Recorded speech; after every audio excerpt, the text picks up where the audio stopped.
Hey folks, it's Nicholas here with video 4 of 7 about our plethora of present moment planetary crises. So, for the most part, in this series, I use what I call a class 3 reality theory or frame, which sees the metacrisis as the emergence into human conscious experience of a universe scale shadow that's been around and latent for quite some time, but has emerged right now because our coping mechanisms are failing us. So, where did this class 3 reality theory come from? So, it's basically 25 years worth of a novel integration of like 5 factors. So, the first one is the modern science of matter. The second one is the currently trendy panpsychist view, which allows us to posit a living consciousness for the entire universe, basically. The third is depth psychology, but not just of the collective human shadow, but allowing the universe to have a shadow of its own too. The fourth is non-dual awakening psychospiritualities, although typically that group have neglected both matter and the universe scale shadow. That's the spiritualities of light class 2 theories, really, that awakening, non-dual awakening approaches historically.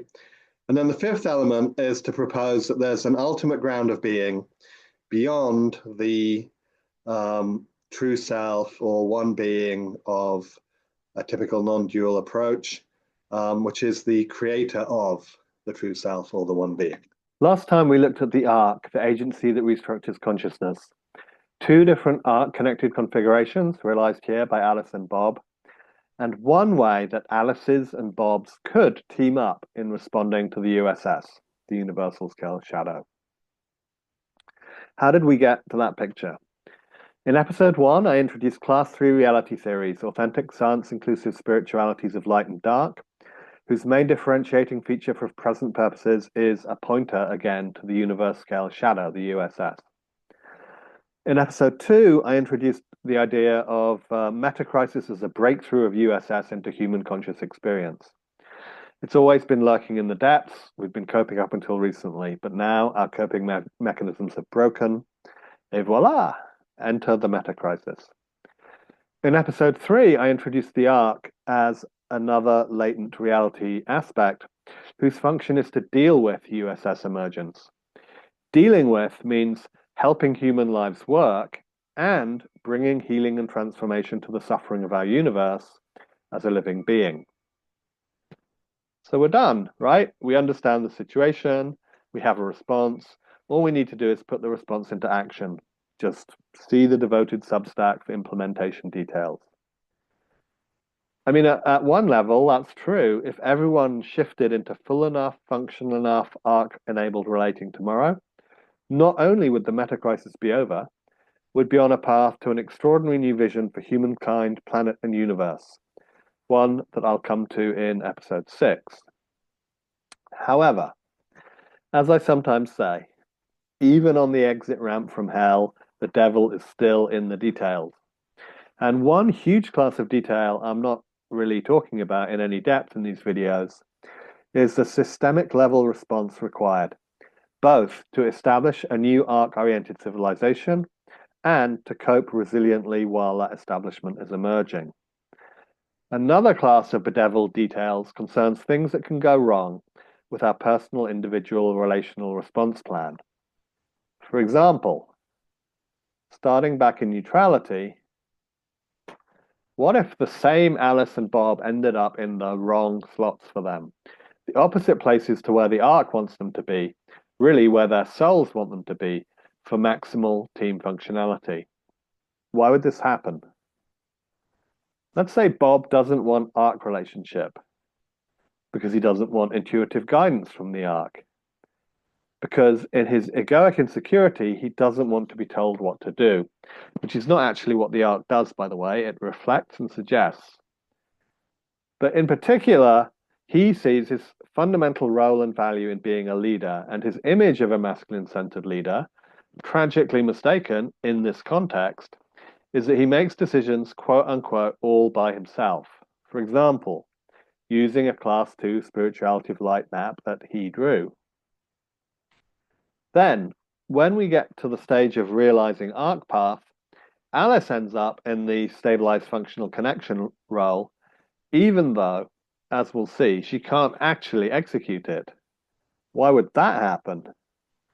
Well, as she says in Bob's desertion, somebody has to. But Alice ends up miserable, confused, and angry, trying to perform Bob's role when she can't. Meanwhile, Bob is checked out in shallow, inauthentic relaxation, wearing his Class 2 Realities of Light t-shirt. These reality theories proclaim that Evo-Devo, evolution and development, will take care of everything. It's all spirit being woken up to spirit by spirit. Chill out. Note that both Bob's relaxation and his words are pretenses, falsehoods, deceptions. The only way he could know USS everything is okay is by hearing it from the Ark. But it's exactly Ark relationship that he's disavowed. That spirit to spirit by spirit story is true, just not in the way Class 2 theories tell it.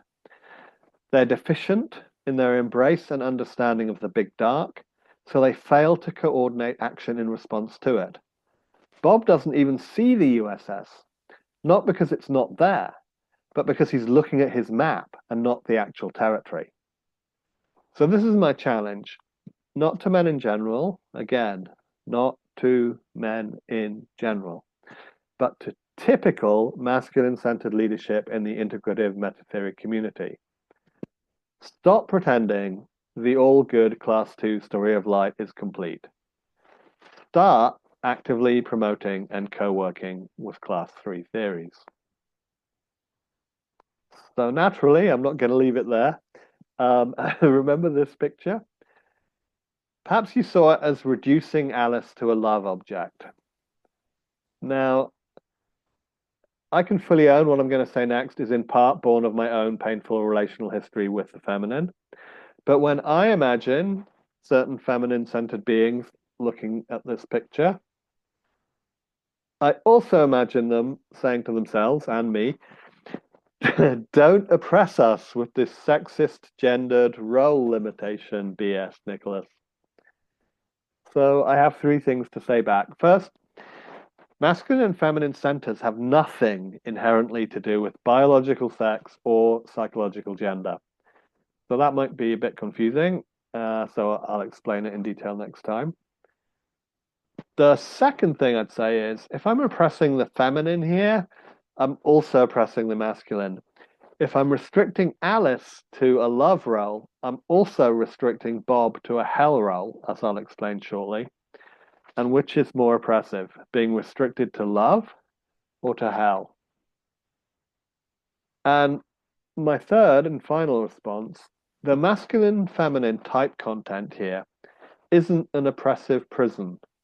It's all driven by purpose, function, and structure. And this work may not be your purpose. Participation is entirely voluntary. So what is the purpose, function, structure relationship? Say that a team purpose is procreation. Then someone on the team had better be able to perform the function of gestating the fetus. And that function calls for a specific structure, at least in reality as currently configured, a womb.